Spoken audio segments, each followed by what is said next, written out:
Chapter 2. Kaa's Hunting. His spots are the joy of the leopard, his horns are the buffalo's pride. Be clean, for the strength of the hunter is known by the gloss of his hide. If ye find that the bullet can toss you, or the heavy brown sambur can gore, you need not stop work to inform us. We knew it 10 seasons before. Oppress not the cubs of the stranger, but hail them as sister and brother. For though they are little and fubsy, it may be the bear is their mother. There is none like me, says the cub in the pride of his earliest kill. But the jungle is large, and the cub he is small. Let him think and be still. Maxims of Baloo. All that is told here happened some time before Mowgli was turned out of the Seeonee wolf pack, or revenged himself on Shere Khan the tiger. It was in the days when Baloo was teaching him the law of the jungle. The big, serious old brown bear was delighted to have so quick a pupil, for the young wolves will only learn as much of the law of the jungle as applies to their own pack and tribe, and run away as soon as they can repeat the hunting verse, "Feet that make no noise, eyes that can see in the dark, ears that can hear the winds in their lairs, and sharp white teeth. All these things are the marks of our brothers, except Tabaqui the jackal and the hyena, whom we hate." But Mowgli, as a man cub, had to learn a great deal more than this. Sometimes Bagheera, the Black Panther, would come lounging through the jungle to see how his pet was getting on, and would purr with his head against a tree while Mowgli recited the day's lesson to Baloo. The boy could climb almost as well as he could swim, and swim almost as well as he could run. So Baloo, the teacher of the law, taught him the wood and water laws, how to tell a rotten branch from a sound one, how to speak politely to the wild bees when he came upon a hive of them 50 feet above the ground, what to say to Mang the bat when he disturbed him in the branches at midday, and how to warn the water snakes in the pools before he splashed down among them. None of the jungle people like being disturbed, and all are very ready to fly at an intruder. Then, too, Mowgli was taught the stranger's hunting call, which must be repeated aloud till it is answered, whenever one of the jungle people hunts outside his own grounds. It means, translated, "Give me leave to hunt here because I am hungry." And the answer is, "Hunt then for food, but not for pleasure." All this will show you how much Mowgli had to learn by heart, and he grew very tired of saying the same thing over 100 times. But, as Baloo said to Bagheera, one day when Mowgli had been cuffed and run off in a temper, "A man's cub is a man's cub, and he must learn all the law of the jungle." "But think how small he is," said the Black Panther, who would have spoiled Mowgli if he had had his own way. "How can his little head carry all thy long talk?" Is there anything in the jungle too little to be killed? No. That is why I teach him these things, and that is why I hit him, very softly, when he forgets. "Softly? What dost thou know of softness, old Iron Feet?" Bagheera grunted.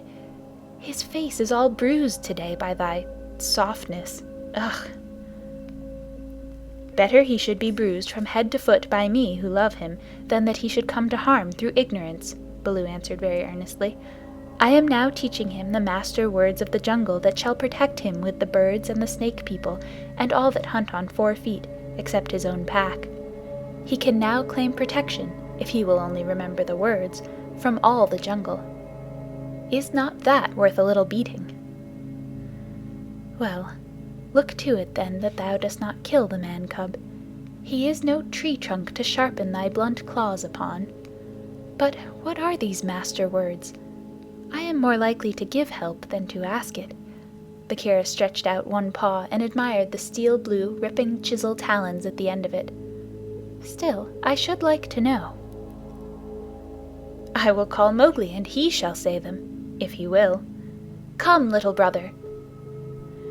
"My head is ringing like a bee-tree," said a sullen little voice over their heads, and Mowgli slid down a tree trunk, very angry and indignant, adding as he reached the ground, "I come for Bagheera, and not for thee, fat old Baloo."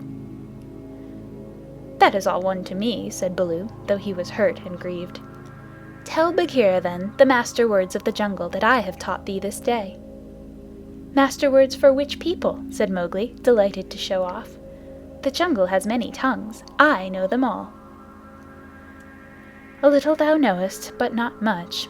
See, O Bagheera, they never thank their teacher. Not one small wolfling has ever come back to thank old Baloo for his teachings. Say the word for the hunting people, then, great scholar. We be of one blood, ye and I, said Mowgli, giving the words the Bear accent which all the hunting people use. Good. Now for the birds, Mowgli repeated, with the kite's whistle at the end of the sentence. Now for the Snake people, said Bagheera. The answer was a perfectly indescribable hiss, and Mowgli kicked up his feet behind, clapped his hands together to applaud himself, and jumped on to Bagheera's back, where he sat sideways, drumming with his heels on the glossy skin, and making the worst faces he could think of at Baloo. There, there, that was worth a little bruise, said the brown bear tenderly. Some day thou wilt remember me. Then he turned aside to tell Bagheera how he had begged the master words from Hathi the wild elephant, who knows all about these things, and how Hathi had taken Mowgli down to a pool to get the snake word from a water snake, because Baloo could not pronounce it, and how Mowgli was now reasonably safe against all accidents in the jungle, because neither snake, bird, nor beast would hurt him. No one, then, is to be feared, Baloo wound up, patting his big furry stomach with pride. Except his own tribe, said Bagheera under his breath, and then aloud to Mowgli, Have a care for my ribs, little brother. What is all this dancing up and down? Mowgli had been trying to make himself heard by pulling at Bagheera's shoulder fur and kicking hard. When the two listened to him, he was shouting at the top of his voice, And so I shall have a tribe of my own, and lead them through the branches all day long. What is this new folly, little dreamer of dreams? Said Bagheera. Yes, and throw branches and dirt at old Baloo, Mowgli went on. They have promised me this. Ah! Woof! Baloo's big paw scooped Mowgli off Bagheera's back, and as the boy lay between the big forepaws, he could see the bear was angry. Mowgli, said Baloo, thou hast been talking with the Bandar log, the monkey people. Mowgli looked at Bagheera to see if the panther was angry too, and Bagheera's eyes were as hard as jadestones. Thou hast been with the monkey people, the gray apes, the people without a law, the eaters of everything. That is great shame. When Baloo hurt my head, said Mowgli, he was still on his back, I went away, and the gray apes came down from the trees and had pity on me. No one else cared. He snuffled a little. The pity of the monkey people, Baloo snorted. The stillness of the mountain stream, the cool of the summer sun. And then, man-cub? And then they gave me nuts and pleasant things to eat, and they carried me in their arms up to the top of the trees and said I was their blood brother, except that I had no tail, and should be their leader some day. They have no leader, said Bagheera. They lie. They have always lied. They were very kind and bade me come again. Why have I never been taken among the monkey people? They stand on their feet as I do. They do not hit me with hard paws. They play all day. Let me get up. Bad Baloo, let me up. I will play with them again. Listen, man-cub, said the bear, and his voice rumbled like thunder on a hot night. I have taught thee all the law of the jungle for all the peoples of the jungle, except the monkey folk who live in the trees.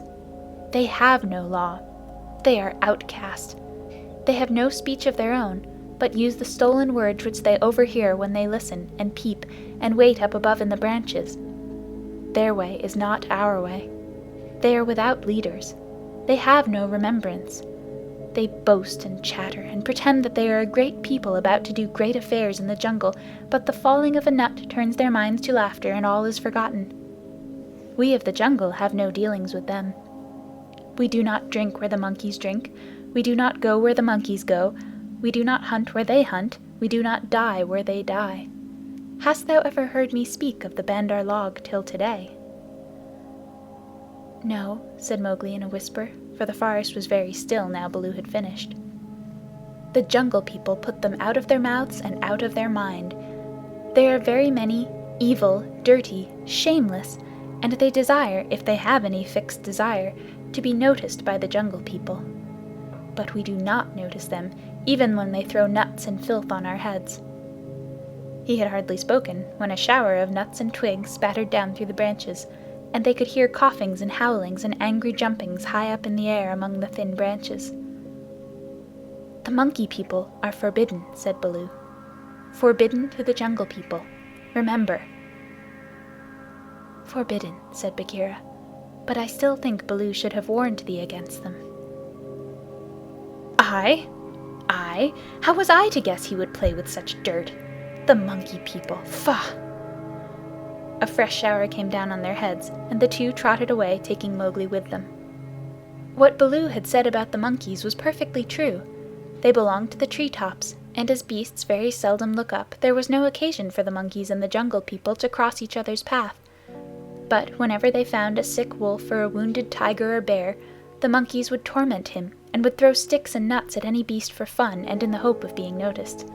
Then they would howl and shriek senseless songs, and invite the Jungle People to climb up their trees and fight them, or would start furious battles over nothing among themselves, and leave the dead monkeys where the Jungle People could see them. They were always just going to have a leader, and laws and customs of their own, but they never did, because their memories would not hold over from day to day, and so they compromised things by making up a saying, "What the Bandar log think now, the jungle will think later," and that comforted them a great deal. None of the beasts could reach them, but on the other hand, none of the beasts would notice them, and that was why they were so pleased when Mowgli came to play with them, and they heard how angry Baloo was. They never meant to do any more. The Bandar log never meant anything at all. But one of them invented what seemed to him a brilliant idea, and he told all the others that Mowgli would be a useful person to keep in the tribe, because he could weave sticks together for protection from the wind, so if they caught him, they could make him teach them. Of course, Mowgli, as a woodcutter's child, inherited all sorts of instincts, and used to make little huts of fallen branches without thinking how he came to do it, and the Monkey People, watching in the trees, considered his play most wonderful. This time, they said, they were really going to have a leader and become the wisest people in the jungle, so wise that everyone else would notice and envy them. Therefore they followed Baloo and Bagheera and Mowgli through the jungle very quietly till it was time for the midday nap, and Mowgli, who was very much ashamed of himself, slept between the panther and the bear, resolving to have no more to do with the Monkey People. The next thing he remembered was feeling hands on his legs and arms, hard, strong little hands, and then a swash of branches in his face, and then he was staring down through the swaying branches as Baloo woke the jungle with his deep cries, and Bagheera bounded up the trunk with every tooth bared. The Bandar log howled with triumph and scuffled away to the upper branches where Bagheera dared not follow, shouting, "He has noticed us! Bagheera has noticed us! All the Jungle People admire us for our skill and our cunning." Then they began their flight, and the flight of the Monkey People through Treeland is one of the things nobody can describe. They have their regular roads and crossroads, up hills and down hills, all laid out from 50 to 70 or 100 feet above the ground, and by these they can travel even at night if necessary. Two of the strongest monkeys caught Mowgli under the arms and swung off with him through the treetops, 20 feet at a bound. Had they been alone, they could have gone twice as fast, but the boy's weight held them back. Sick and giddy as Mowgli was, he could not help enjoying the wild rush, though the glimpses of the earth far down below frightened him, and the terrible check and jerk at the end of the swing over nothing but empty air brought his heart between his teeth. His escort would rush him up a tree till he felt the thinnest topmost branches crackle and bend under them, and then with a cough and a whoop would fling themselves into the air, outwards and downwards, and bring up, hanging by their hands or their feet, to the lower limbs of the next tree. Sometimes he could see for miles and miles across the still green jungle, as a man on the top of a mast can see for miles across the sea, and then the branches and leaves would lash him across the face, and he and his two guards would be almost down to earth again. So, bounding and crashing and whooping and yelling, the whole tribe of Bandar log swept along the tree roads with Mowgli their prisoner. For a time he was afraid of being dropped, Then he grew angry, but knew better than to struggle. And then he began to think. The first thing was to send back word to Baloo and Bagheera, for, at the pace the monkeys were going, he knew his friends would be left far behind. It was useless to look down, for he could only see the top sides of the branches, so he stared upwards and saw, far away in the blue, Chil the kite balancing and wheeling as he kept watch over the jungle, waiting for things to die. Chil saw that the monkeys were carrying something and dropped a few 100 yards to find out whether their load was good to eat. He whistled with surprise when he saw Mowgli being dragged up to a treetop, and heard him give the kite call for, "We be of one blood, thou and I." The waves of the branches closed over the boy, but Chil balanced away to the next tree in time to see the little brown face come back up again. "Mark my trail!" Mowgli shouted. "Tell Baloo of the Seeonee pack and Bagheera of the Council Rock." "In whose name, brother?" Chil had never seen Mowgli before, though of course he had heard of him. "Mowgli the Frog, Man Cub they call me. Mark my trail!" The last words were shrieked as he was being swung through the air, but Chil nodded and rose up till he looked no bigger than a speck of dust, and there he hung, watching with his telescope eyes the swaying of the treetops as Mowgli's escort whirled along. "They never go far," he said with a chuckle. "They never do what they set out to do. Always pecking at new things are the Bandar log. This time, if I have any eyesight, they have pecked down trouble for themselves, for Baloo is no fledgling, and Bagheera can, as I know, kill more than goats." So he rocked on his wings, his feet gathered up under him, and waited. Meantime, Baloo and Bagheera were furious with rage and grief. Bagheera climbed as he had never climbed before, but the thin branches broke beneath his weight, and he slipped down, his claws full of bark. "Why didst thou not warn the Man Cub?" he roared to poor Baloo, who had set off at a clumsy trot in the hope of overtaking the monkeys. "What was the use of half slaying him with blows if thou didst not warn him?" "Haste! Oh, haste! We may catch them yet," Baloo panted. At that speed, it would not tire a wounded cow. Teacher of the law, cub-beater, a mile of that rolling to and fro would burst thee open. Sit still and think. Make a plan. This is no time for chasing. They may drop him if we follow too close. "Arula! Woo! They may have dropped him already, being tired of carrying him. Who can trust the Bandar log? Put dead bats on my head. Give me black bones to eat. Roll me into the hives of the wild bees that I may be stung to death, and bury me with the hyena, for I am the most miserable of bears. Arulala! Wahua! O Mowgli, Mowgli, why did I not warn thee against the monkey folk instead of breaking thy head? Now perhaps I may have knocked the day's lesson out of his mind, and he will be alone in the jungle without the master words." Baloo clasped his paws over his ears and rolled to and fro, moaning. "At least he gave me all the words correctly a little time ago," said Bagheera impatiently. "Baloo, thou hast neither memory nor respect. What would the jungle think if I, the Black Panther, curled myself up like Sahi the Porcupine and howled?" "What do I care what the jungle thinks? He may be dead by now." "Unless and until they drop him from the branches in sport, or kill him out of idleness, I have no fear for the Man Cub. He is wise and well taught, and above all he has the eyes that make the jungle people afraid. But, and it is a great evil, he is in the power of the Bandar log, and they, because they live in trees, have no fear of any of our people." Bagheera licked one forepaw thoughtfully. "Fool that I am! Oh, fat, brown, root-digging fool that I am!" said Baloo, uncoiling himself with a jerk. "It is true what Hathi the Wild Elephant says. To each his own fear. And they, the Bandar log, fear Kaa the Rock Snake. He can climb as well as they can. He steals the young monkeys in the night. The whisper of his name makes their wicked tails cold. Let us go to Kaa." "What will he do for us? He is not of our tribe, being footless, and with most evil eyes," said Bagheera. "He is very old and very cunning." Above all, he is always hungry, said Baloo hopefully. Promise him many goats. He sleeps for a full month after he has once eaten. He may be asleep now, and even were he awake, what if he would rather kill his own goats? Bagheera, who did not know much about Kaa, was naturally suspicious. Then in that case thou and I together, old hunter, might make him see reason. Here Baloo rubbed his faded brown shoulder against the panther, and they went off to look for Kaa the rock python.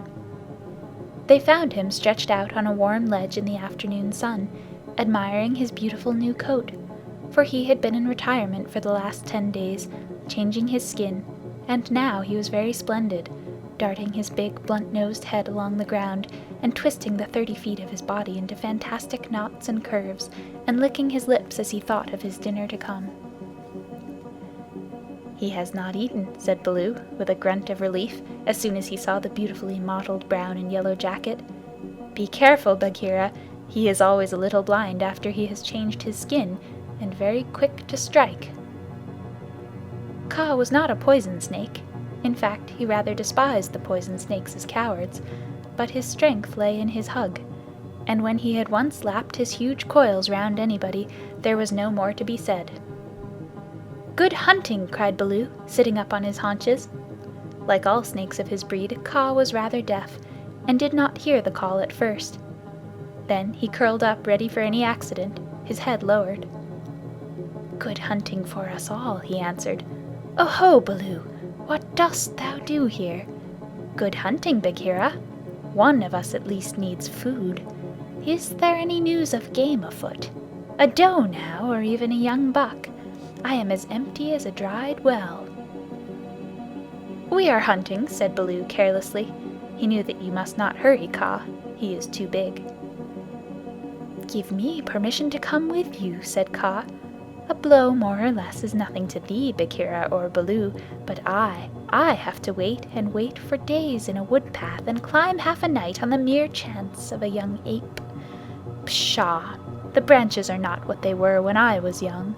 Rotten twigs and dried boughs are they all. Maybe thy great weight has something to do with that matter, said Baloo. I am a fair length, said Kaa with a little pride. But for all that, it is the fault of this new-grown timber. I came very near to falling on my last hunt, very near indeed, and the noise of my slipping, for my tail was not tight wrapped round the tree, waked the Bandar log, and they called me most evil names. Footless yellow earthworm, said Bagheera under his whiskers, as though he were trying to remember something. Have they ever called me that? Said Kaa. Something of that kind it was that they shouted to us last moon, but we never noticed them. They will say anything, even that thou had lost all thy teeth, and wilt not face anything bigger than a kid, because they are indeed shameless, these Bandar log, because thou art afraid of the he-goat's horns, Bagheera went on sweetly. Now a snake, especially a wary old python like Kaa, very seldom shows that he is angry, but Baloo and Bagheera could see the big swallowing muscles on either side of Kaa's throat ripple and bulge. The Bandar log have shifted their grounds, he said quietly. When I came up into the sun today, I heard them whooping among the treetops. It is the Bandar log that we follow now, said Baloo, but the word stuck in his throat, for that was the first time in his memory that one of the Jungle People had owned to being interested in the doings of the monkeys. Beyond doubt, then, it is no small thing that it takes 2 such hunters, leaders in their own jungle, I am certain, on the trail of the Bandar log, Kaa replied, courteously, as he swelled with curiosity.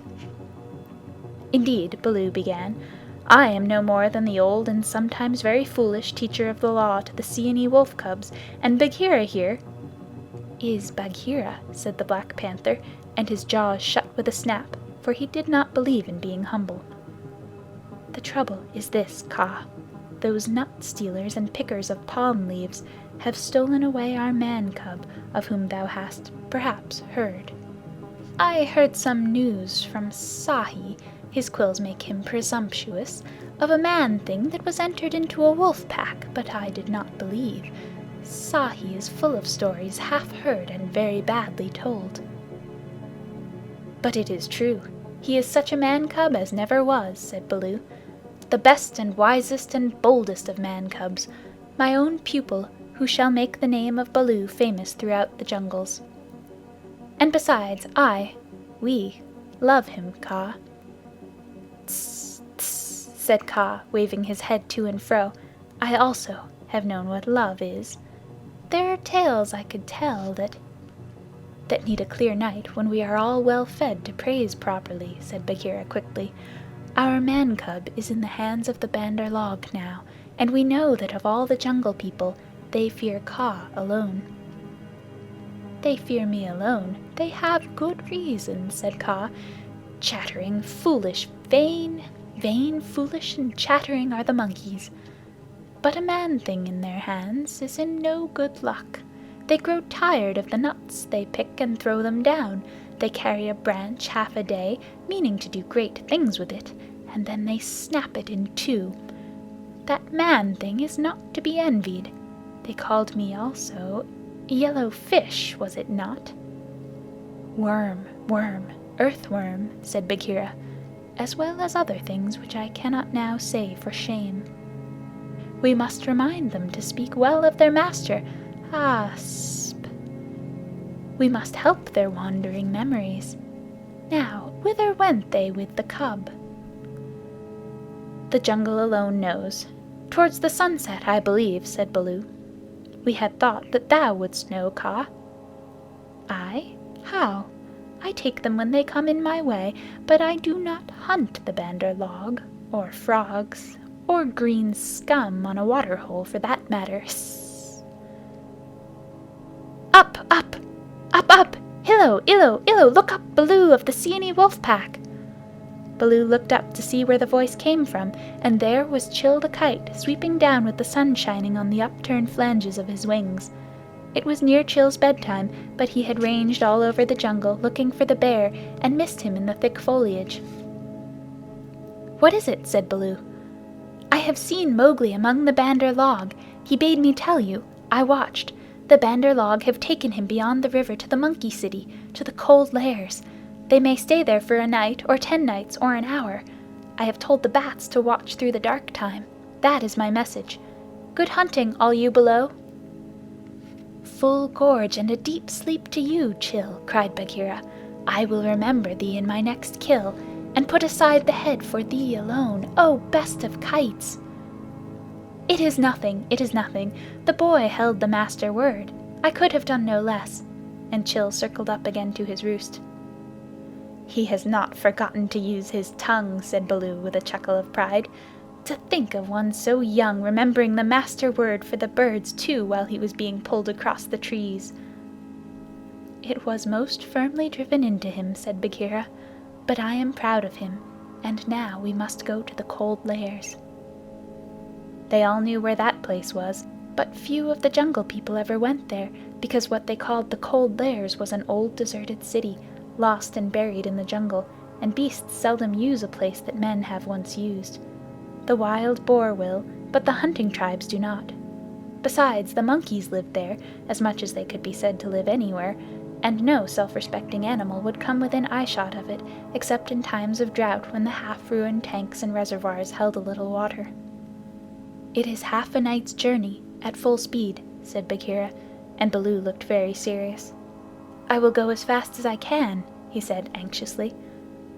"We dare not wait for thee. Follow, Baloo. We must go on the quick foot, Kaa and I." "Feet or no feet, I can keep abreast of all thy four," said Kaa shortly. Baloo made one effort to hurry, but he had to sit down panting, and so they left him to come on later, while Bagheera hurried forward at the quick panther canter. Kaa said nothing, but, strive as Bagheera might, the huge rock python held level with him. When they came to a hill stream, Bagheera gained because he bounded across while Kaa swam, his head and 2 feet of his neck clearing the water, but on level ground Kaa made up the distance. "By the broken lock that freed me," said Bagheera when twilight had fallen, "thou art no slow goer." "I am hungry," said Kaa. "Besides, they called me a speckled frog." worm, earthworm, and yellow to boot. All one, let us go on, and Kaa seemed to pour himself along the ground, finding the shortest road with his steady eyes, and keeping to it. End of Chapter 2, Part 1.